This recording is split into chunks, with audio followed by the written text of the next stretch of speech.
الله صدق الله العظيم. اللهم رب اشرح لي صدري ويسر لي امري واحلل عقدة من لساني يفقهوا قولي واجعل لي وزيرا من اهلي. اللهم رب زدنا علما نافعا. ان الله وملائكته يصلون على النبي يا ايها الذين امنوا صلوا عليه وسلموا تسليما. اللهم صل على سيدنا مولانا محمد وعلى ال سيدنا مولانا محمد. كان صديقا في تصديقاته عادلا في احكامه غنيا في اموالي عليا في الدرجات فاطما في تطهيراتي حسنا في صفاتي شهيدا في تجلياتي زين العابدين بعباداتي باقدا في العلم الأولين والآخرين بمعلوماتي صادقا في أقوالي كاظما في جميع أحوالي متمكنا إلى مقام الرضا جوادا كفه عند العطاء هاديا إلى سبيل النجاة عسكريا مع الغزاة مهديا إلى طريق اليقين غوث العالمين معين الملة والدين أشرف الأولين والآخرين صلوات الله تعالى وسلامه عليه أجمعين. بخمسة نطفي بها حظ الوباء الحاطمة المصطفى والمرتضى وابناهما والفاطمة. يا رب بالمصطفى بلغ مقاصدنا واغفر لنا ما مضى يا واسع الكرم. مولاي صل وسلم دائما ابدا على حبیبک خیر الخلق کلہم.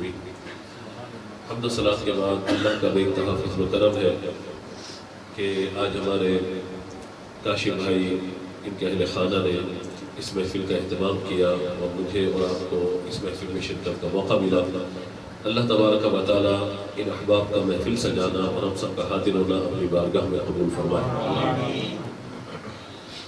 ادب سراسر دین ہے. الادب دین کلہ، کہ ادب جو ہے وہ سراسر دین ہے، اور جہاں ادب نہیں ہے وہاں دین بھی موجود نہیں ہوگا. ادب کا دائرہ بہت وسیع ہے. آج بہت ساری چیزیں جو دیکھنے میں آ رہی ہوتی ہیں ان میں ایک چیز ہمارے یہاں جو خاص طور پر اب آتی چلی جا رہی ہے محافل میں، وہ ادب سے عاری ہو جانا یا بے ادب ہو جانا ہے. عام طور پر آپ دیکھیے کہ جب محافل کا اہتمام ہوتا ہے، انعقاد کیا جاتا ہے، تو اس کے لیے بہت اہتمام کیا جاتا ہے. سناخہ حضرات کو اور علماء کو دعوت دی جاتی ہے، لوگوں کو انوائٹ کیا جاتا ہے. لوگ اہتمام کرتے ہیں اپنے ظاہر کے لباس کے حوالے سے. چاندیوں کا اہتمام ہوتا ہے، تبرک کا اہتمام ہوتا ہے. یہ سب اس بات کی طرف نشاندہی کرتا ہے کہ ہمیں حضور سے محبت ہے، ہمیں حضور سے محبت ہے. خدا نے کہ محبت رسول کی وجہ سے ہی محفل نعت ہو رہی ہے، حضور کی محبت کی وجہ سے ہی یہ سارا اہتمام ہو رہا ہے. لیکن آج جس چیز کی بہت زیادہ میں سمجھتا ہوں کہ ہمیں تربیت کی ضرورت ہے، توجہ کی ضرورت ہے، وہ ادب. ادب گھر کی سطح پر ہو، ادب مسجد کی سطح پر ہو، ادب اپنے بڑوں کے حوالے سے ہو، ادب دین کے حوالے سے ہو، ادب عبادات کے حوالے سے ہو، یا ادب سرکار مدینہ صلی اللہ تعالیٰ علیہ وسلم کی ذات کے حوالے سے ہو. یہ ادب کہیں نہ کہیں ہمیں مفقود ہوتا ہوا اور ختم ہوتا ہوا نظر آ رہا ہے. اور جو ادب و احترام کے تقاضے تھے شاید وہ لوگوں تک پہنچ نہیں پا رہے، یا لوگ اب دنیا داری کے اندر اتنے ملوث ہو گئے ہیں کہ وہ ادب سے بہت دور جاتے چلے جا رہے ہیں. ہر بات پہ بحث، ہر بات پہ ڈیبیٹ کرنا، ہر بات پہ مقابل لوگوں کو لے کر آ جانا، ہر بات میں اس انداز سے بات کرنا کہ گویا جو میں بات کر رہا ہوں یا جس ہستی سے، جس شخصیت سے میں محبت کرتا ہوں وہ بہت عظیم ہے، اور جو آپ ذکر کر رہے ہیں وہ تو کسی کام کی نہیں ہے. یہ آج ہمارے ایک کلچر بنتا چلا جا رہا ہے. وہ چاہے سیاسی حوالے سے ہو، مذہبی حوالے سے ہو، لسانی حوالے سے ہو، یہ آج ہمارے یہاں ادب و احترام ختم ہوتا ہوا نظر آ رہا ہے. آئیے طرح ہم آغاز کرتے ہیں نبی مکرم علیہ السلام کے ذات کے حوالے سے، اور پھر گفتگو کو نچلی سطح تک لے کر آئیں گے، گھر کی طرف اور والدین کی طرف. اللہ تعالیٰ نے قرآن پاک میں ارشاد فرمایا لِتُؤْمِنُوا بِاللَّهِ وَرَسُولِهِ وَتُعَزِّرُوهُ وَتُوَقِّرُوهُ. اے ایمان والو، اللہ پر ایمان لاؤ. لِتُؤْمِنُوا بِاللَّهِ، اللہ پر ایمان لاؤ، وَرَسُولِهِ، اس کے رسول پر ایمان لاؤ، وَتُعَزِّرُوهُ وَتُوَقِّرُوهُ، اور ان کی تعظیم و توقیر کرو. یاد رکھیے گا ایمان لانے کے بعد جو سب سے پہلا مطالبہ شریعت نے، اللہ کے کلام نے، یہ ہمارے پاک پروردگار نے ہم سے کیا ہے، وہ ادب و احترام، تعظیم و توقیر۔ پہلا تقاضا ایمان لانے کے بعد جو پہلا تقاضا ہے وہ کیا ہے؟ ادب و احترام، تعظیم و توقیر۔ اس کے بعد پھر فرمایا وَتُسَبِّحُوهُ بُكْرَةً وَأَصِيلًا، صبح و شام اللہ کی پاکی بیان کرو۔ یہ بات کا مرحلہ ہے۔ ظاہر ہے کہ پاکی بندہ اسی وقت بیان کرے گا جب تعظیم دل میں ہوگی، ذکر اسی وقت کرے گا جب ادب و احترام دل میں ہوگا۔ اگر ادب دل میں نہیں ہے تو تعظیم نہیں ہے دل کے اندر، تو پھر ذکر کس بات کا؟ جب تعظیم ہی دل میں نہیں ہے تو تعظیم والے الفاظ ذکر کے وقت کہاں سے لے کر آئے گا؟ جب ادب ہی دل کے اندر موجود نہیں تو با ادب الفاظ کیسے اس کے لبوں پر آئیں گے کہ وہ اپنے لبوں کے ذریعے اپنے الفاظوں کو ترتیب دے، اپنے لفظوں کو ترتیب دے، اور احترام کے ساتھ جس کا ذکر کرنا چاہتا ہے اس کے احترام سے ذکر کرے۔ جب تعظیم ہی نہیں دل میں تو ادب کہاں سے؟ اور جب ادب نہیں ہے تو تعظیم کہاں سے؟ اور جب تعظیم و ادب دل کے اندر موجود نہیں ہے تو پھر الفاظ ظاہر ہے کہ ادب والے زبان سے نہیں نکلیں گے۔ اسی لیے آپ یہ دیکھیے کہ حضرت سلطان باہو رحمۃ اللہ تعالیٰ علیہ کے اشعار اگر آپ پڑھیے تو کبھی کبھی غور بھی کر لینا چاہیے، فقط نعت خواں حضرات سے چھوٹتے ہوئے سنتے نہیں رہنا چاہیے، کبھی کبھی غور بھی کر لینا چاہیے کہ علم پڑھیا پر ادب نہ سیکھیا، کہ لینا علم پڑھ کے ہوا، چلے کٹے پر کچھ بھی نہ کھٹیا، تسبیح پڑھی تسبیح پھری پر دل نہ پھریا۔ تو یہ جو باتیں وہ بیان فرما گئے، ہمیں متوجہ ہونا چاہیے، توجہ کرنی چاہیے اس جانب کہ علم بہت سارا ہے مگر ادب آج ہمارا ختم ہوتا چلا جا رہا ہے۔ اور علماء نے یہاں تک فرمایا ہے کہ علم کا معاملہ یہ ہے کہ علم اگرچہ تھوڑا ہو مگر اس کے مقابلے میں ادب زیادہ سیکھ لیا ہے۔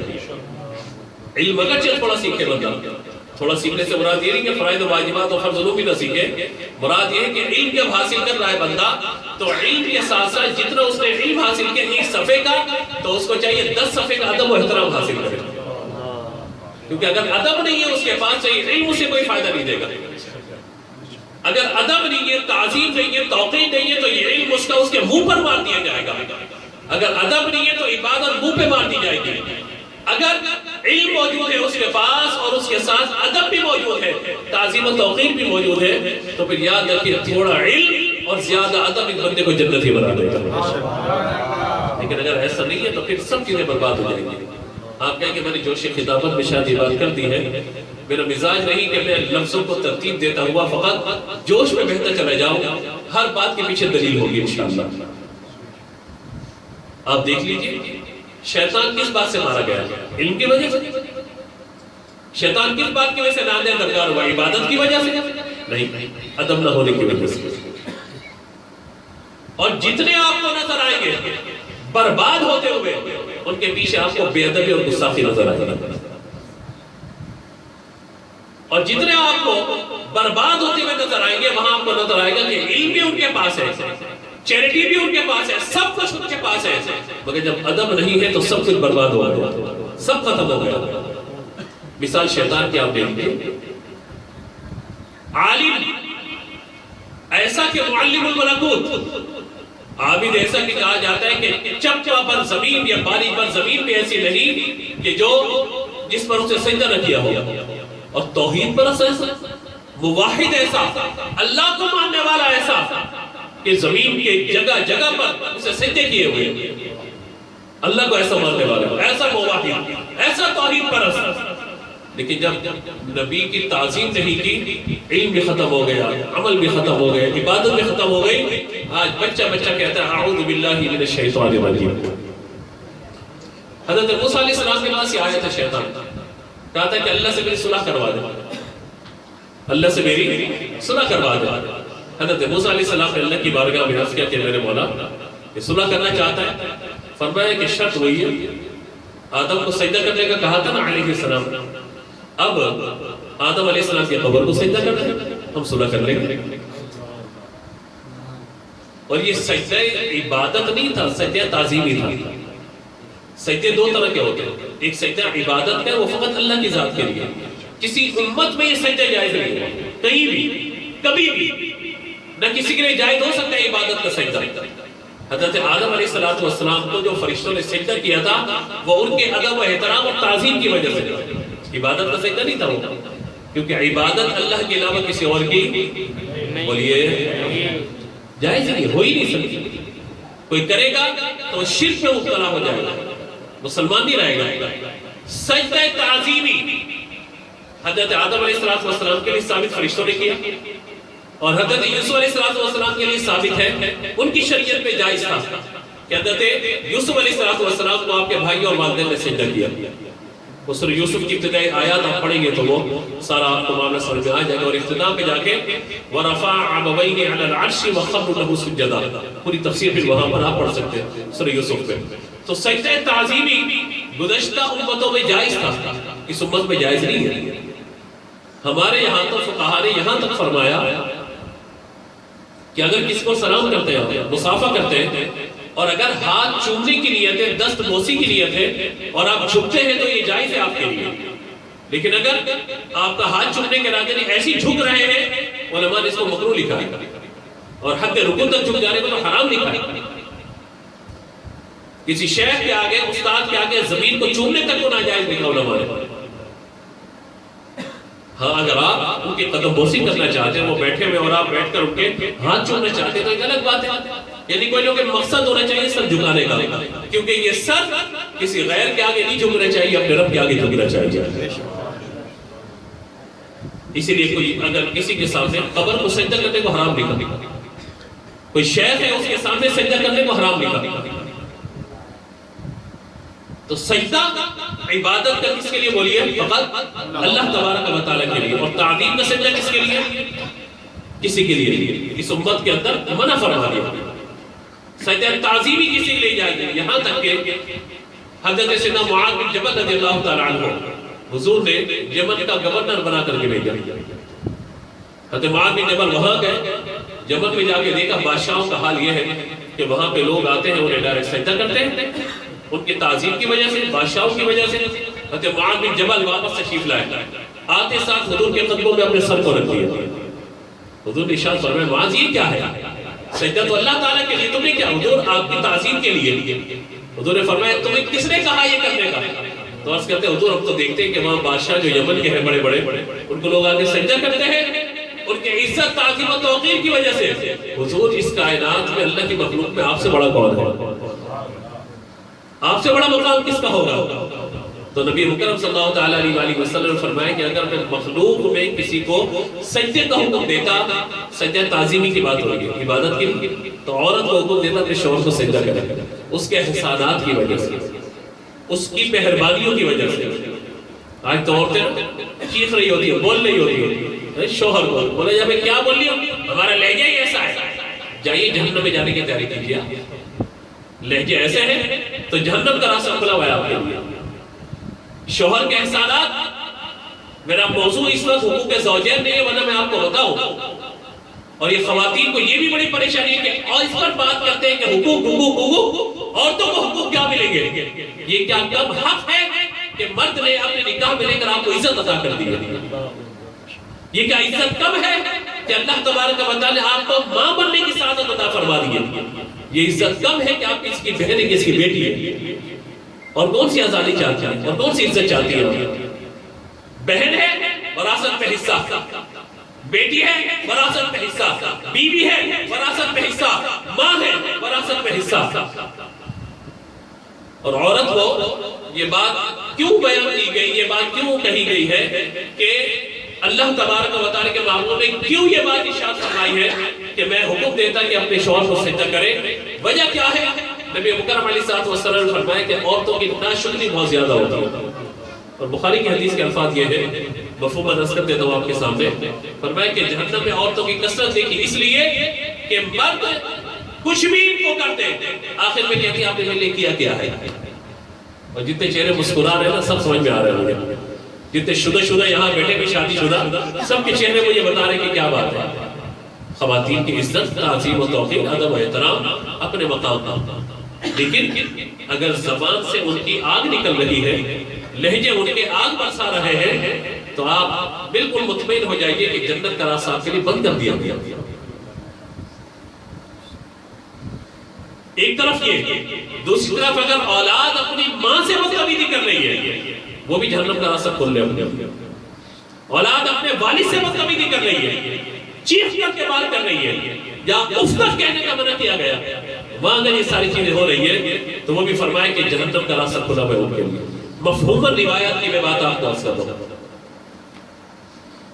یعنی جنت کی کھڑکی کا کھل جانا، یہ جہنم کی کھڑکی کا کھل جانا، تیرے ماں باپ تیرے لیے جنت ہے جہنم ہے، تمام احادیث کا خلاصہ میں نے اپنے لفظوں میں آپ کے سامنے ذکر کیا۔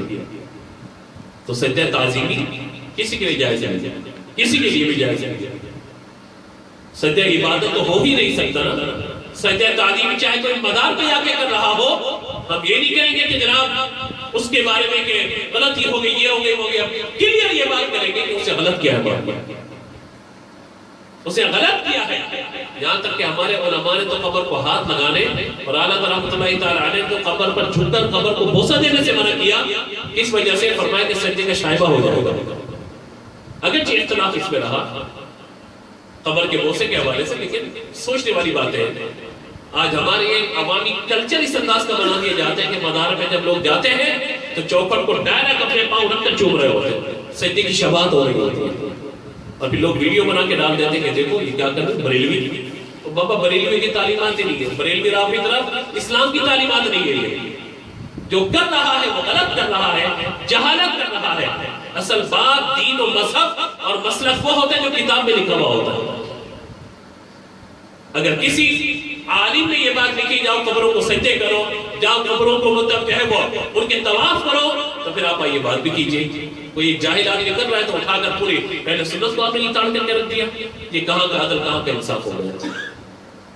ہمیشہ رائے اہل علم کی لی جاتی ہے، نہ یہ کہ گلی محلے میں گٹکے پان کھانے والے اور بھنگ اور چرس پینے والوں کی، ان کی رائے کی کوئی اہمیت نہیں ہوتی۔ قوالیوں موچھا کے نوٹ پھینکنے والے ان کی کوئی اہمیت نہیں ہوتی۔ اصل علم کا میدان ہے، اصل علماء ہے۔ مسئلہ کے نام سے اگر پوچھئے کہ آپ کا نظریہ یہ ہے جو لوگ کر رہے ہیں، ہم کہتے نہیں لوگ کر رہے ہیں، بابا کیا کریں بتائیے، ان کو ڈانٹے مارے کیا کریں، کان کھینچے جا کر۔ اس لیے ہم یہ کہتے ہیں کہ اوقاف کے محکمے کو علماء اہل سنت کے سپرد کرنا چاہیے۔ جب علماء ہوں گے نا یہ ساری کوئی خرافات نہیں ہوگی۔ لیکن المیہ ہمارا یہ ہے کہ اوقاف کی مسجد کے اندر جو ہے مطلب بد مذہب امام موجود ہوتا ہے، اور پھر وہ ساری چیزیں ہو رہی ہوتی ہیں، یہ سارے معاملات ہو رہے ہوتے ہیں۔ تو بہرحال ہمیں اس حوالے سے بہت محتاط ہونے کی ضرورت ہے۔ آئیے دوبارہ موضوع کی جانب۔ حضرت موسیٰ علیہ السلام نے فرمایا کہ اللہ تعالیٰ فرماتے ہیں کہ ٹھیک ہے ہم صلح کر لیں۔ اب معاملہ یہ ہے کہ کرنا تمہیں وہی کام پڑے گا، سجدہ کرنا پڑے گا۔ کہا میں اللہ کو سجدے کروں گا، اور میں اللہ کو تو سجدے کرتے ہی ہو، لیکن معاملہ حضرت آدم علیہ السلام کی تعظیم و توقیر کر رہا ہے۔ اب زندہ جب تک وہ حیات تھے سجدہ نہیں کیا، اب تم جاؤ ان کی قبر پہ سجدہ کرو، اللہ تعالیٰ تم سے صلح کرنا چاہتا ہے۔ اسے کہا میں نے زندہ کو سجدہ نہیں کیا، قبر میں جا کے کیا کروں، راندہ کرگا۔ آج تک ملعون اور لعنت برس رہی ہے اس پر۔ تو دیکھیے ادب نہ ہونے کی وجہ سے نقصان کیا ہوا، علم بھی حقارت ہے، عبادت بھی حقارت ہے۔ اسی لیے آپ یہ دیکھیے کہ حضور صلی اللہ علیہ وآلہ وسلم کے ادب اور احترام کے بارے میں اللہ تبارک و تعالی خود ہمیں احکامات عطا فرمایا۔ سورہ حجرات کی ابتدائی آیات کو آپ پڑھیے۔ آج آپ دیکھیے کہ پی ٹی آئی کی حکومت ہے، اپنے پروٹوکول وزیر اعظم بنواتے ہیں کہ ہمارا پروٹوکول ہونا چاہیے، کوئی آئے تو اس طرح سے آئے۔ چیف آف آرمی اسٹاف ہے، وہ لوگ اپنے پروٹوکول بناتے ہیں، سیکورٹی یہ ہونی چاہیے، آنے والے یہ ہونے چاہیے، وہ ہونے چاہیے، اس سے ملیں گے اس سے نہیں ملیں گے، اہتمام کیا جاتا ہے۔ اسی طریقے سے مغلیہ دور کے آپ اگر قصے کہانیاں پڑھی ہے تو وہاں پر بادشاہوں کی بارگاہ میں کہ 7 مرتبہ سلام یا 7 مرتبہ سر جھکانا، یہ ہر ایک کا پروٹوکول ہوتا ہے، ہر ایک کے کچھ آداب ذکر کیے جاتے ہیں۔ اللہ اکبر۔ کب تک ہوتی ہے وہ سب چیزیں؟ جب تک حکومت پر ہے، حکومت کے پروٹوکول ختم، یا بہت زیادہ زندگی تک ہے، زندہ ہے تو ہے، بعد میں ختم تو ختم۔ میرے آقا صلی اللہ تعالیٰ علیہ وآلہ وسلم کی شان یہ ہے، زمین پر یہ واحد بارگاہ ہے کہ جس کے آداب زمین والوں نے نہیں بلکہ اللہ تبارک و تعالیٰ نے خود بیان فرمائے۔ لا ترفعوا اصواتکم فوق صوت النبی، بات کیسے کرنی ہے بیان فرما دیا۔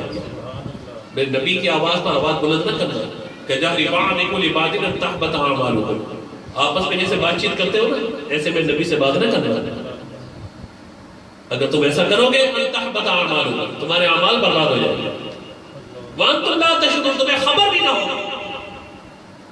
گفتگو کے آداب بیان فرمائے، وہاں کی حاضری کے آداب بیان فرمائے کہ اپنی آواز کو میرے محبوب علیہ السلام کی آواز سے بلند مت کرنا، اور نہ ایسے گفتگو کرنا لا تجعلوا دعاء الرسول بینکم کدعاء بعضکم، کہ آپس میں جس طریقے سے گفتگو کرتے ہو میرے محبوب سے ایسے گفتگو نہ کرنا۔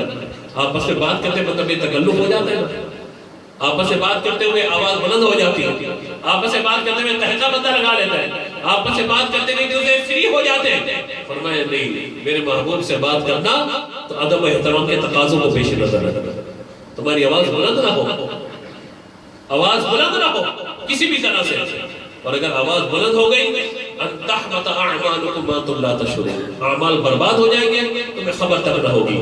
یہ بات فقط حضور کی ظاہری حیات تک نہیں تھی بلکہ آج بھی یہ بات موجود ہے۔ آج بھی حضور کی بارگاہ میں کوئی حاضر ہو اسے وہاں پہ چیخنے چلانے کی ضرورت نہیں ہے، سلام پڑھتے ہوئے اپنی سانسیں بھی آہستہ لے، کہیں ایسا نہ ہو کہ حضور کے آرام میں خلل واقع ہو جاتا۔ اور ادب والے تو یہاں تک کہے گئے ادب گاہے زیر آسماں از عشق نازم در نفس گن کر دمی آئے جنید و باعث لیجا۔ ادب گاہے زیر آسمان، آسمان کے نیچے ایک مقام ایسا ہے، ایسا ادب کا مقام ہے کہ جنید و باعث اسلامی جیسی ہستیاں جب وہاں پر جاتی ہیں تو وہ آہستہ سانس لیتی ہیں، سانس کو روک لیتے ہیں، کہیں ایسا نہ ہو ہمارے بلند آواز سے سانس لینے سے حضور کے آرام میں خلل واقع ہو جائے۔ یہ ادب کا تقاضا ہے۔ اب وہاں پر کھڑے ہو کے چور چور کے نعرے لگانا، وہاں پہ کھڑے ہو کے چیخ چیخ کے سلام پڑھنا، یہ ادب نہیں ہے، بے ادبی ہے۔ ہمارے یہاں وہ محبت بھی کرتے ہیں، جاوید صاحب ربی الاول بعد ربی الاول کو رات، اب وہ شرطے مار رہے ہیں، پیٹ میں بھاگ رہے ہیں، دوڑ رہے ہیں، ادھر آ کے کھڑے کے سلام، ادھر آ کے سلام، پھر وہ پیک کر دیتے ہیں، آنے کی اجازت نہیں دیتے، تو آپ کر کیوں رہے ہیں ایسا؟ جنہیں آپ سنانا چاہتے ہیں ان کی شان تو یہ ہے دور و نزدیک کے سننے والے وہ کان لالے کرامت بلا کو سلام، ان کی شان تو یہ ہے۔ اور وہاں بارگاہ میں کھڑے ہو کر تو اپنے پرائے سب لکھ گئے ہیں، کہا کہ جو خیال دل میں آتا ہے وہ اس پر مطلع ہو جاتا ہے اللہ تعالیٰ۔ اور یہ ہوا ہوگا جو لوگ گئے ہیں مدینہ منورہ، دل میں خیال آتا ہے چیز سامنے حاضر ہو جاتی ہے، دل میں حاجت ہوتی ہے فوراً معاملہ پورا ہو جاتا ہے۔ جو گئے ہیں ان کو اندازہ اس بات کا موقع بھی ہوگا۔ مکے مدینے میں تو یہ خاص طور پر بات ہے کہ بس دل میں خیال آئے، جو خیال آتا ہے فوراً اس کی تعبیر اور تشریح اور اس کو باطن کے اندر آپ کے ملاحظہ، باطن میں خیال آتا ہے ظاہر میں چیز آپ کو نظر آ جاتی ہے۔ کتنی مرتبہ ایسا ہوا اب فلاں سے ملاقات ہے یا لگتا ہے سامنے سے وہ آ رہا ہے، اگر وہاں بھی محرومی ہے تو بتائیے حاجت کہاں پوری ہوگی؟ اگر وہاں بھی نہ ملے گا تو ملے گا کہاں پر؟ اور یہ اعلیٰ حضرت رحمۃ اللہ تعالیٰ علیہ کا فیضان ہے جو ہم جیسے نکم میں گناہگار جا کر کھڑے ہو جاتے ہیں، ورنہ ہماری کیا مجال ہے؟ بس دھارس دیتے ہیں کہ مجرم بلائے آئے ہیں جاؤ کا ہے گواہ، پھر رد ہو کب یہ شان کریموں کی در کی ہے، مانگیں گے مانگے جائیں گے وہ مانگی پائیں گے، سرکار میں نہ لاہ نہ حاجت اگر کی ہے، منگتا کا ہاتھ اٹھتے ہی داتا کی دین تھی، دوری قبول و عرض میں بس ہاتھ بھر کی ہے، جائیں کہاں پکارے کسے جس کا منہ تکے، کیا پرسش اور جا بھی سگے بے ہنر کی ہے، سرکار ہم گواروں میں تر سے ادب کہاں، ہم کو تو بس تمیز بس ہاتھ بھر کی ہے، بھیک بھر کی ہے۔ تو یہ جو کیفیات وہاں بیان کی جاتی ہے یہ لفظوں میں نہیں ہوتی بلکہ دلوں میں ہوتی ہے۔ وہاں زبان سلام نہیں کرتی، اشک باری سلام کرتی ہوتی ہے۔ وہاں بندہ زبان قال سے کچھ نہیں کہتا بلکہ زبان حال، اس کا حال حضور کی بارگاہ میں سنا رہی ہوتی ہے۔ کتنا ادب و احترام ہوگا نا۔ اب یہ آیت مبارکہ میں شاید نزول یہ کہتے ہیں ثابت ابن قیس، ان کے بارے میں روایت یہ ہے کہ ثقل سماعت کا عارضہ تھا، اونچا سننے کا عارضہ تھا۔ جب حضور صلی اللہ تعالیٰ علیہ وسلم کوئی بات ارشاد فرمایا تو حضور کے قریب کان کر لیں، حضور کیا فرمایا آپ نے، کیا فرمایا؟ حضور دوبارہ دہراتے تھے، سماعت کرتے تھے تو ان کی آواز حضور سے کچھ بلند ہو جاتی ہے، حالانکہ بے ادبی کا تو تصور بھی ہم نہیں کر سکتے صحابہ کے بارے میں، لیکن کیا ہے کہ جو کم سننے والا ہوتا ہے نا اس کو لگتا ہے کہ سارے کم سننے والے ہیں، یعنی اگر سامنے وہ کہیں گے بلند آواز سے کہیں تو سن لوں تو اس کو لگتا ہے کہ میں بھی اگر آہستہ بولوں گا لوگ میری آواز نہیں سنیں گے. وہ بھی تیز بول رہا ہوتا ہے, کبھی کسی آواز سے پڑھے تو سمجھ لیجیے گا. ہمیں تو پڑھ جاتے ہیں نا آواز کا کبھی کبھی بات کا ہوتا ہے, کیا کہا ہم نے, تو ٹھیک ہے میں کان میں گھس کے تمہارے کوئی بات کہے کیا کریں. تو نبی مکرم صلی اللہ علیہ وآلہ وسلم سے عرض کرتے حضور کیا فرمایا, آواز کچھ بلند ہوئی. اب اللہ تبارک و تعالیٰ نے قرآن پاک کی آیت کو نازل فرما دیا. حضرت ثابت بن قیس نے جب آیت سنی گھر میں چلے گئے, اپنے آپ کو بند کر دیا اور کہنے لگے میں جہنمی ہو گیا, میرے اعمال برباد ہو گئے, میری آواز حضور سے بلند ہو گئی. حضرت ثابت بن قیس رضی اللہ تعالیٰ عنہ کی یہ بات جب حضور تک پہنچی, مصطفیٰ جان رحمت صلی اللہ تعالیٰ علیہ وسلم اپنے غلاموں پہ کتنے مہربان ہیں, جس کی تسکین سے روتے ہوئے ہنس پڑے اس تبسم کی عادت پہ لاکھوں سلام. میں شعر کو تھوڑا سا سمجھا دوں آپ کو. اعلیٰ حضرت نے یہ نہیں لکھا جس کی تسکین سے روتے ہوئے ہنس پڑے, پڑے ماضی ہو جاتا ہے, یعنی ایک مرتبہ حضور نے تسکین دی روتے ہوئے ہنس پڑے بس بات ختم ہو گئی, نا نا نا نا, حال کا ذکر کیا. فرماتے جس کی تسکین سے روتے ہوئے ہنس پڑے اس تبسم کی عادت پہ لاکھوں سلام. یعنی فقط یہی نہیں کہ اس وقت, بلکہ حضور آج بھی مسکراتے ہیں تو غلاموں کے دل خوشیوں سے امڑ آتے ہیں. جس کی تسکین سے روتے ہوئے ہنس پڑے اس تبسم کی عادت پہ لاکھوں سلام. اور یہ ہوتا ہے جب کسی بڑے کے پاس آپ جائیں اور بڑا آپ کو حوصلہ دے اور مسکرا دے کہ کچھ نہیں جی میں ہوں, ٹھیک ہے, جب وہ کہتا ہے کچھ نہیں میں ہوں, بات پوری ہو جاتی ہے. اور اعلیٰ رحمۃ اللہ تعالیٰ علیہ کے اشعار میں آپ کو جا بجا یہ منظر نظر آتا ہے. اگر آپ سمجھیں نا تو منظر نظر آتا ہے کہ وہ حضور ہے تو سب کچھ صحیح ہے, حضور ہے تو سب کچھ صحیح ہے, کیونکہ ہمارا ناز حضور کی ذات ہی پر ہے, اپنے اعمال پر نہیں ہے. ہم اپنی غلامی کی اگر بات کرتے ہیں تو حضور کی نسبت کی وجہ سے کرتے ہیں. اور اعلیٰ رحمۃ اللہ تعالیٰ علیہ تو پورے کلام اور اشعار جب پڑھتے ہیں تو لگتا یہ کہ حضور پر ایسا انہیں ناز ہے کہ بس اگر حضور ہے تو سب کچھ کام آسان ہو جائے گا, حضور ہے تو سب کام آسان ہو جائے گا. اسی لیے آپ دیکھیں نا اعلیٰ حضرت کی وہ جو نعت ہے, سچی بات سکھاتے یہ ہے, اس یہ ہے کو آپ پکڑ لیجیے, یہ ہے کو آپ پکڑ لیجیے, آپ کو سارا منظر واضح طور پر سمجھ آئے گا. سچی بات سکھاتے یہ ہے, سیدھی راہ چلاتے یہ ہے, نظر روح میں آسانی دے کلمہ یاد دلاتے یہ ہے, مرقد میں بندوں کو تھپک کر میٹھی نیند سناتے یہ ہے, اپنی بنی ہم آپ بگاڑے کون بنائے بناتے یہ ہے, اپنے بھرم سے ہم حلقوں کا پلہ بھاری بناتے یہ ہے, لاکھ بنائے کروڑوں دشمن کون بچائے بچاتے یہ ہے, انا اعطیناک الکوثر ساری کثرت پاتے یہ ہے, ماں جب اکلوتے کو چھوڑے کہہ کر بلاتے یہ ہے, اور باپ جہاں بیٹے سے بھاگے لطف وہاں فرماتے یہ ہے, اور سلم سلم کی ڈھارس سے پل سے پار چلاتے یہ ہے, رب ہے معطی یہ ہے قاسم رزق اس کا ہے کھلاتے یہ ہے, ٹھنڈا ٹھنڈا میٹھا میٹھا پیتے ہم ہیں پلاتے پیتے ہم ہیں پلاتے یہ ہے, اس کی بخشش ان کا صدقہ, اس کی بخشش ان کا صدقہ, دیتا وہ ہے دلاتے یہ ہے. اپنے مفتے میں کیا کہتے ہیں, کہہ دو رضا سے خوش ہو خوش رہ, کہہ دو رضا سے خوش ہو خوش رہ, مزد رضا کا سناتے یہ ہے. تو حضور اللہ اکبر یا رسول اللہ, حضرت ثابت بن قیس رضی اللہ تعالیٰ عنہ حضور کی بارگاہ میں بات ان کی پہنچی, کہتے ہیں کہ میں جہنمی ہو گیا. میرے آقا صلی اللہ تعالیٰ علیہ وسلم نے فرمایا ثابت بن قیس کو جا کے خبر دو وہ جہنمی نہیں بلکہ وہ جنتی ہے. سبحان اللہ, وہ جہنمی کیسے ہو گیا, میرا صحابی اور جہنمی ہو گیا. ابھی نعرہ لگا رہے تھے ہمارے عاصم بھائی, ہر صحابی نبی جنتی جنتی. یاد رکھیے یہ نعرہ ہی نہیں ہے, یہ ہمارا عقیدہ ہے. جس پر نفس صحابی صادق آ گیا, حضور نے اپنی ظاہری حیات اور جنت کی بشارت نہ بھی دی ہو, اللہ کا کلام اس کے لیے کہہ رہا ہے رضی اللہ عنہ ورضوا عنہ, وہ اپنے رب سے راضی ہوئے اور ان کا رب ان سے راضی ہو گیا. صحابی نبی جنتی جنتی, صحابی نبی جنتی جنتی, صحابی نبی جنتی. اور وَكُلٌّ وَعَدَ اللَّهُ الْحُسْنَى, وَكُلٌّ وَعَدَ اللَّهُ الْحُسْنَى, اللہ نے اسے جنت کا وعدہ فرما دیا. اللہ جنت کا وعدہ فرمائے اور بعد میں آنا والا باقی کتاب لے کے کھڑا ہو کہ فلاں جو ہے مطلب جنتی نہیں ہے, یہ نہیں ہے, وہ نہیں ہے, تو آپ کی تحقیق ہمیں نہیں چاہیے, ہمیں اللہ کا کلام اس پر ہمیں اعتبار ہے. ان کے تحقیقیں اٹھا کر ان کے منہ پہ مار دو، اس بارے میں بات ہی نہیں کرنی۔ اور یہ بعض لوگ اب یہ مزاج میں دیکھ رہا ہوں کہ بعض لوگ ایک طرف صحابہ ایک طرف اہل بیت، دونوں کو لا کر مقابلے میں کھڑا کر دیتے ہیں، یہ افضل ہے کہ یہ افضل ہے، یہ بہتر ہے کہ یہ بہتر ہے۔ بابا چھوڑ دیجئے ان چیزوں کو، چھوڑ دیجئے، چاہے وہ حضور صلی اللہ تعالیٰ علیہ وسلم کے گھر والے ہو چاہے در والے ہو، دونوں سے ہمیں پیار ہے، دونوں جنتی ہیں۔ آپ کو نہ فیصلہ کرنے والے، آپ اپنے ایمان کی فکر کیجئے۔ مصطفیٰ جان صلی اللہ تعالیٰ علیہ وسلم کی حدیث، من سب نبی فقتلوہ من سب صحابی فضربوہ۔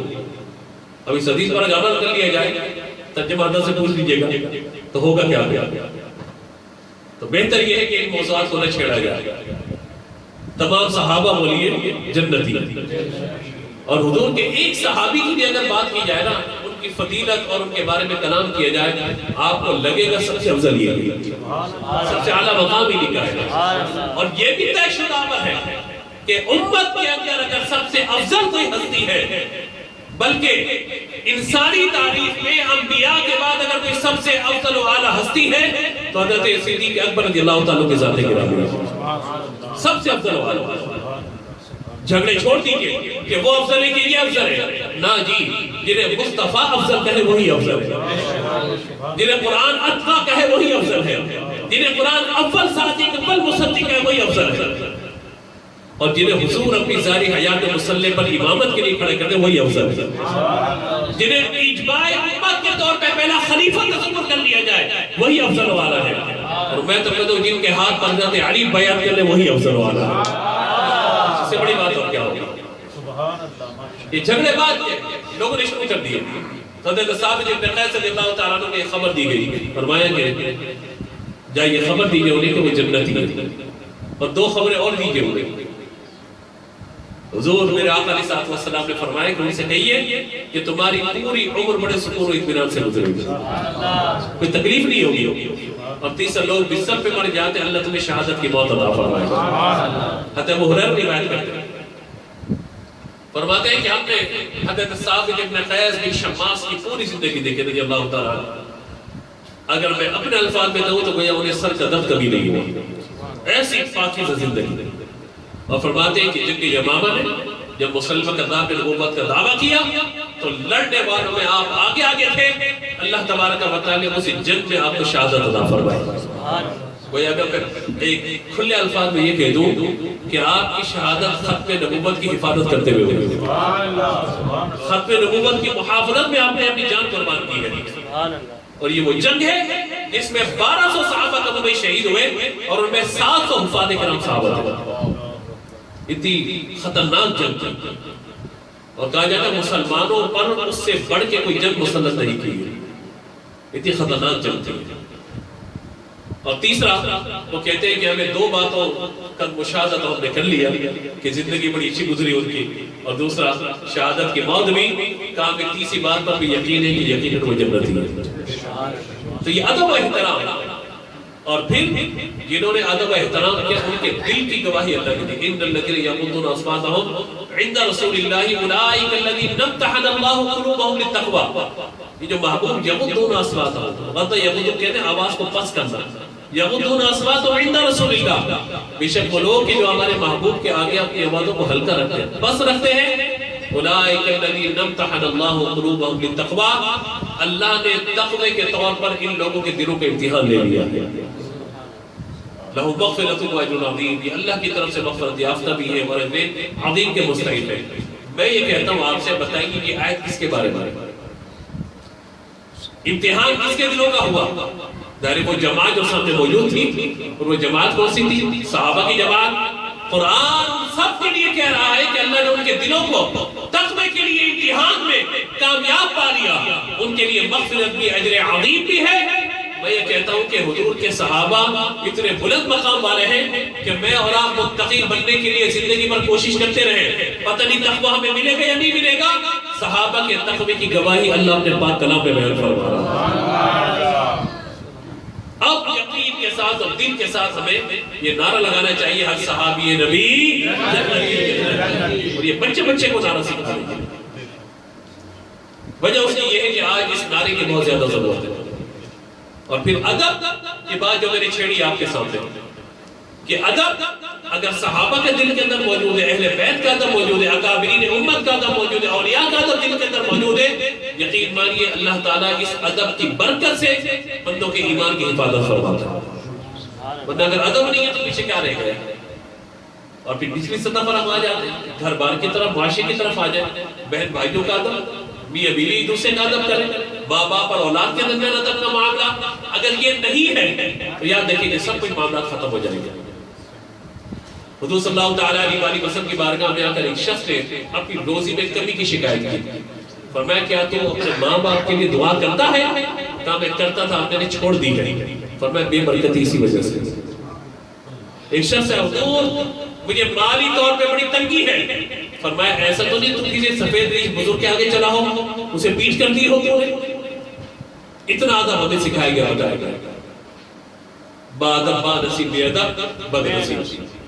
کتاب کی علم آپ کو اسی وقت دیتی جب کتاب کا ادب کریں گے، استاد کا علم بھی اسی وقت ملے گا جب آپ استاد کا ادب کریں گے، اور دین بھی آپ کو اسی وقت ملے گا جب دین کا ادب کریں گے۔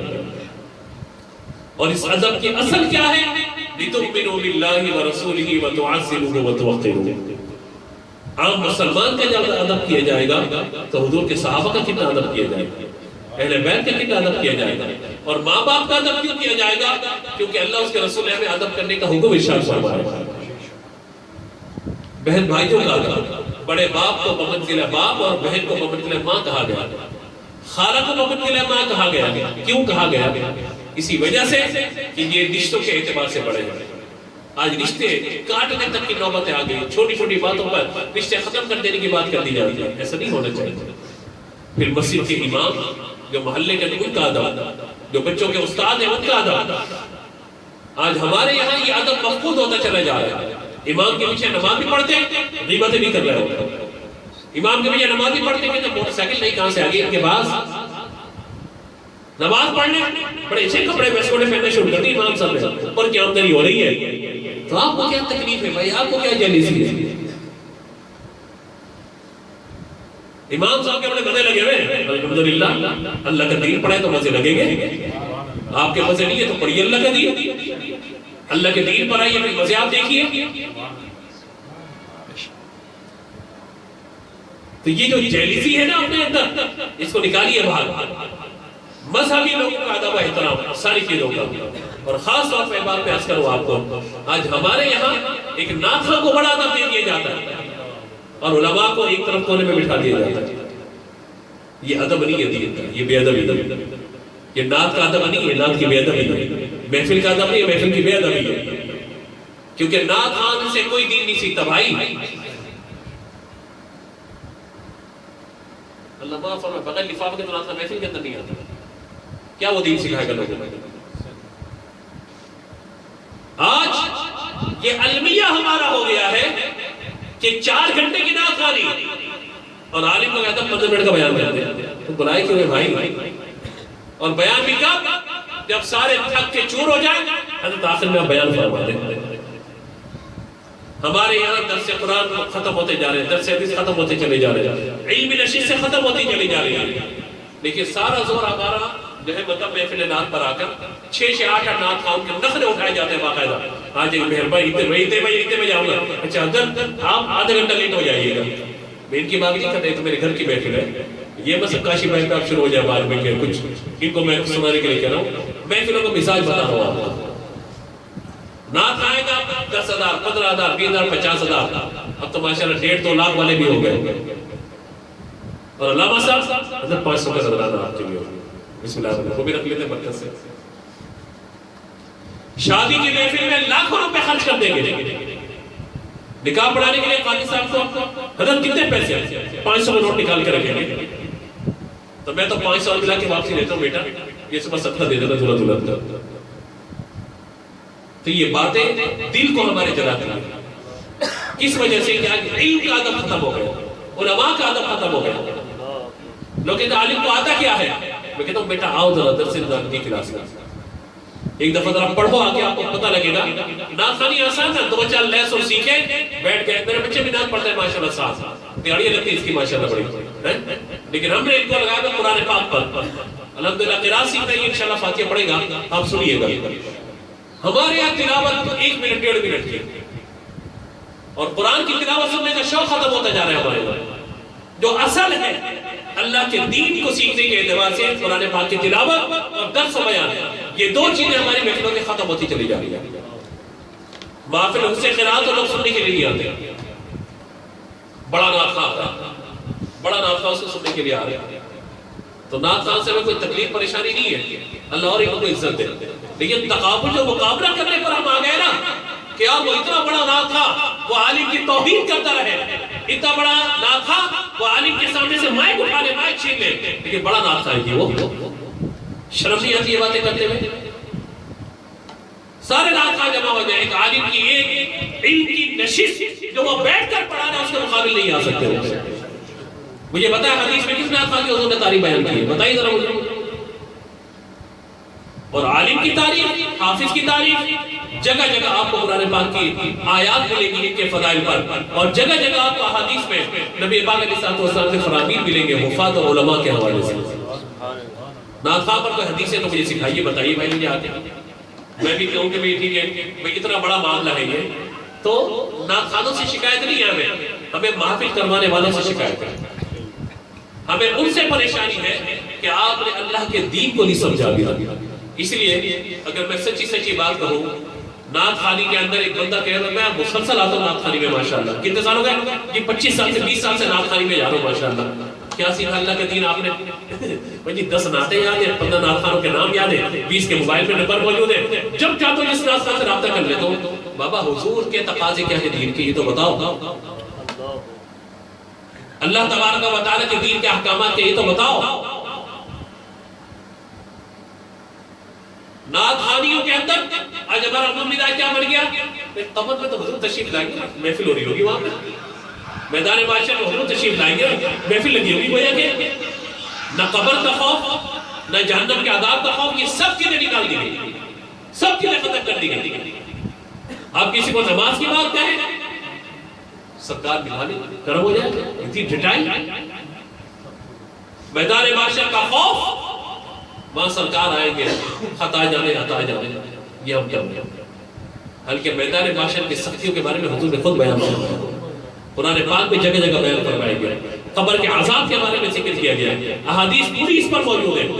موت کی سختیوں کے بارے میں بیان فرمایا گیا. لیکن ہم نے سب چیزوں کو اٹھا کے ایک طرف رکھ دیا.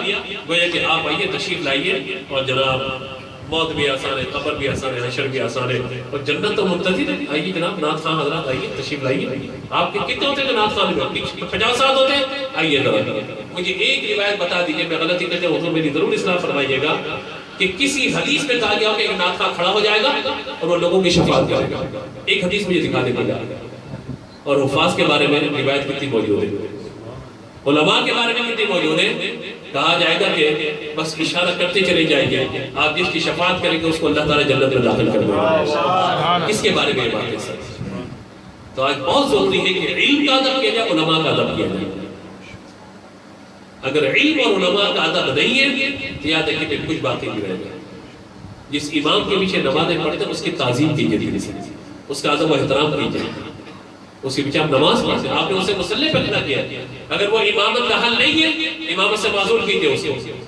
یعنی اس کی قراءت صحیح نہیں ہے، اس کا علم صحیح نہیں ہے، اس کو جناب قرآن صحیح پڑھنا نہیں آتا، وہ عالم نہیں ہے، قرآن مجہول پڑھتا ہے، نماز کو فاسد کر دیتا ہے. اگر یہ ساری چیزیں ہیں تو اس پہ امام بنانے والے گناہگار ہیں. لیکن اگر ایسا نہیں ہے، اس کی قراءت درست ہے، نماز کے مسائل جانتا ہے، وہ عالم ہے باقاعدہ اور نماز پڑھا رہا ہے، تو پھر آپ کا لازم ہے کہ اس کا ادب کریں. اور ادب زبان سے نہیں ہوتا، ادب دل سے ہوتا ہے. یعنی کہ زبان سے آپ بہت اچھے ہیں، تو بہت اچھے نہیں، فقط لوگ کے زبان سے نہیں بلکہ دل سے ادب ہوتا ہے، دل سے احترام ہوتا ہے.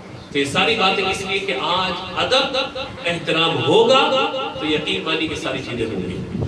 اور ادب و احترام اگر نہیں ہے تو خدا نخواستہ بے ادبی کی وجہ سے ایسا نہ ہو کہ ہم سب برباد ہوتے چلے جائیں. آج سوشل میڈیا ہم دیکھتے ہیں تو مطلب علماء کو تنقید کے نشانہ بنایا جا رہا ہوتا ہے. وہ اہل علم کہ جنہوں نے کتابیں لکھی، وہ اہل علم جنہوں نے درس و تدریس میں پوری زندگی گزار دی، وہ اہل علم کہ جو لوگوں کو وعظ و نصیحت کرتے ہیں، ان کے بارے میں اچھے کلمات کہنے کو تیار نہیں ہوئی. اور ایک لئے سے اتار چڑھاؤ کر کے تھوڑا سا پڑھ لینا تھا، واہ واہ کیا بات ہے، واہ واہ کیا بات ہے، بس اسی چکر کے اندر رہ گئے ہم. جو یہ ڈرامے بازی کر رہے ہو تو بڑا راستہ بنتا جا رہا ہے، کیونکہ یہ آسان فیلڈ ہے. دن بھر سونا ہے، رات کو آگے رات نہیں کرنی ہے، دیہڑیاں لگا کے جانا ہے. ہم کہتے ہیں آئیے ذرا صبح پڑھیے آ کر ذرا مدرسے کریں، پڑھائیے ذرا کتابیں. ایک محفل میں آپ ایک نعت خواں کو 15 15 20 50 1 لاکھ روپے دے دیتے ہیں، اور وہ عالم جو درس نظامی پڑھا رہا ہے، مسجد کی امامت کر رہا ہے، اس کا مہینے کے 8-10 ہزار روپے دیتے ہیں. یہ اللہ کا دین ہم سکھا رہے ہیں. یہ الویہ ہے ہمارا اور آپ کا. پھر کہتے ہیں سنت کو کیا ہو گیا، زوال کے تو ظاہر ہے آپ کی ترجیح اللہ کا دین ہی نہیں ہے، کبھی زوال کے شکار نہیں ہوگا تو اور کیا ہوگا. آج اپنے بچوں کو لوگ حافظ بنانے کے لیے تیار نہیں ہے، عالم بنانے کے لیے تیار نہیں ہے، نافع بنانے کے لیے تیار ہے فوراً. تو یہ چیزیں سمجھنے کی ضرورت ہے. اگرچہ سخت باتیں ہیں، کڑوی باتیں ہیں، لیکن وہ کیا ہے کہ اپنے بھی ہے خفا مجھ سے بیگانے بھی نہ خوش، میں زہر ہلاحل کو کبھی کہہ نہ سکا قند. علامہ اقبال نے لکھا ہے کہ اپنے بھی ناراض ہیں، بیگانے بھی مجھ سے جو ہے وہ ناخوش ہے، لیکن میں کیا کروں، میں زہر کو قرقند کہنا شروع کر دوں. نہیں، حق بات ہے تو کریں گے انشاءاللہ، اور یہ حق بات آپ کو سننی بھی چاہیے، دل سے قبول بھی کرنی چاہیے کہ ہمارا جو رویہ مجموعی اس طرف ہو چکا ہے. ایک قوال ایک رات کے اندر لاکھوں روپے پیٹ کے چلا جاتا ہے. صبح تک کیا ہوا، کیا ڈھول تمچے بج رہی تھی، بس سارا ختم ہو گیا معاملہ. محفل تو ہر سال محفل کرتا ہوں ماشاءاللہ، 10 لاکھ روپے کی محفل کرتا ہوں. اگر اللہ اس کے رسول کی رضا مقصود ہے، آپ 10 لاکھ کا ایک مدرسہ چلائیے، آپ دین کے طلباء بنائیے. اور مجھے سچ بات کہنے دیجیے کہ آج مستند علماء آپ کے پاس نہیں ہے جو محراب مجبر بنا کر بیٹھ سکے. اتنے مستند علماء نہیں ہے جو میڈیا سنبھال سکے، مستند علماء نہیں ہے جو بینکنگ میں آ کے کام کر سکے، مستند علماء نہیں ہے جو سائنٹسٹ اور یہ ساری چیزوں کو آگے بڑھا سکے، مستند علماء نہیں ہے جو انگلش یعنی اردو زبان کا ترجمہ انگلش میں یا عربی میں کر سکے. اللہ ماشاءاللہ چیزیں آپ کو مل جائیں گے. اللہ سلامت کے دعوت اسلامی کو ماشاءاللہ کام کرے اپنی سطح پر، اللہ کو آباد و شاد رکھے. پروفیسر ڈاکٹر مجید اللہ قادری صاحب سے میری ملاقات ہے کچھ دن قبل، تو انہوں نے بتایا کہ ہم 3-4 اعلیٰ حضرت کی کتابوں کو انگلش میں ٹرانسلیٹ کر کے انشاءاللہ یورپ کی طرف امریکہ کی طرف بھیج دیں گے. بہت اچھی کاوش ہے انشاءاللہ. ہم نے کہا ہم آپ کے ساتھ ہیں انشاءاللہ، جو تعاون ہوگا کریں گے. یہ علمی کام ہے، یہ علمی کام ہے، اس طرح توجہ ہمیں کرنے کی بہت ضرورت ہے. اگر اب بھی توجہ ہم نے نہیں کی تو مزید زوال کی طرف جائیں گے، مزید زوال کی طرف جائیں گے. اسی لیے آج آپ یہ دیکھیے کہ ہم جب اعتدال کے راستے سے ہٹیں، ہمارے اندر تقسیم در تقسیم در تقسیم ہوتی چلی جا رہی ہے. تو لہذا آئیے اپنی اصل کی طرف. کل شیء یرجع الی اصلہ، اہل سنت کا مزاج اور پہچان ہمیشہ علم رہا، علماء رہے.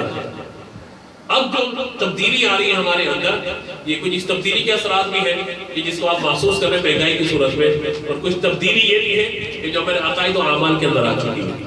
تو لہذا اپنے علماء سے مضبوط رہے، علماء سے جڑے رہے، مفاد پرست لوگوں سے اپنے آپ کو بچائیے. اسی میں آپ کا عقیدہ بھی محفوظ ہوگا، آپ کا ایمان بھی محفوظ ہوگا انشاءاللہ. علماء سے جڑے رہیے، تعلیم و تعلم سے جڑے رہیے، اپنے بچوں کو قرآن کا قاری بنائیے، حافظ قرآن بنائیے، دین کا عالم بنائیے، بچیوں کو عالم اور عالمات بنائیے انشاءاللہ، عالم اور عالمات بنائیے. انشاءاللہ آپ یہ دیکھیں گے کہ اگر گھر کے اندر ایک بچہ بھی عالم یا عالمہ ہے، انشاءاللہ نسلوں تک پورا خاندان بدعت و گمراہی سے محفوظ رہے گا انشاءاللہ. وہ ایک بچہ بچی پورے خاندان کو سنبھال لے گا. لیکن اگر نہ کریں گے تو پھر ہم نے ایسے لوگوں کو دیکھے، ایسے گھر والے کہ جو 11ویں بھی کرتے ہیں، 12ویں بھی کرتے تھے، آج ان کی نسلیں کہتی تھی کہ غلط ہو رہا تھا، شرک و بدعت و کفر ہو رہا تھا، گمراہی ہو رہی تھی، بدعت ہو رہی تھی، چھوڑ دو ان چیزوں کو. تو ایسا نہ ہو کہ آپ کے بچے پھر خدا نخواستہ اللہ نہ کرے اس طرف چلے جائے. علم اگر ہوگا تو ساری چیزیں ہوں گی، اچھی صحبت میسر رہے گی، علماء کے ساتھ رہیں گے تو انشاءاللہ سارے معاملات آسان رہیں گے. اللہ تبارک و تعالی میرے ان کلمات کو اپنی بارگاہ میں قبول فرمائے. مجھ سے گفتگو میں کوئی غلطی یا سبقت نثاری ہوئی اور اللہ کی بارگاہ میں معافی کا طلبگار ہو انشاءاللہ. صلاۃ والسلام اور اس کے بعد فاتحہ انشاءاللہ. مرتبت ہوگی، سلام پڑھ لینا. سلام سے مرتبہ غوث پاک کا شعر آ جائے گا.